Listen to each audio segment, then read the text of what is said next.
In today's video, I'm going to teach you how to upload a Word document to Google Docs. If you're transitioning from using Microsoft Word to Google Docs, you might find this particularly useful. So let's dive in and get started with step-by-step guidance. First things first, open your web browser and head over to Google Drive by entering drive.google.com into the address bar. If you haven't already signed in, you'll need to do that with your Google account. Google Drive is the cloud storage service provided by Google, and it's where you'll manage all your documents, including Word docs and Google Docs.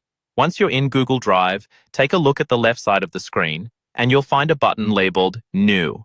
Click on it, and a drop-down menu will pop up. This menu gives you various file options to choose from.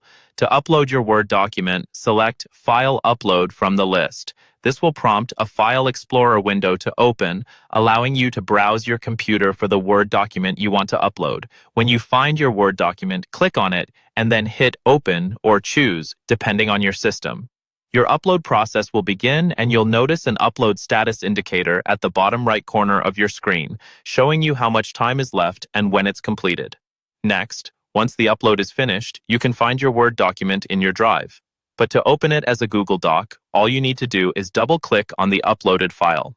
Initially, it might open in a preview mode. In the top menu, look for the option that says Open With. Click on it and select Google Docs. Your document will then be converted from Word to a Google Doc format. It's important to mention that while Google Docs supports many features from Word, complex formatting and some features might not come through perfectly during conversion.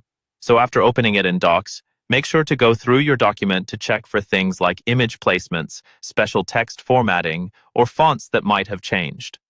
Finally, if you plan on editing or working with your document exclusively in Google Docs moving forward, remember to save any changes. Google Docs automatically saves your work, so there's no need to manually save after every edit. To wrap it up, uploading a Word document to Google Docs is a simple process once you get the hang of it. It allows you to take advantage of Google's collaboration tools and accessibility from any device. I hope this guide has been clear and helpful. Feel free to ask questions below if you need further assistance. Thank you for watching.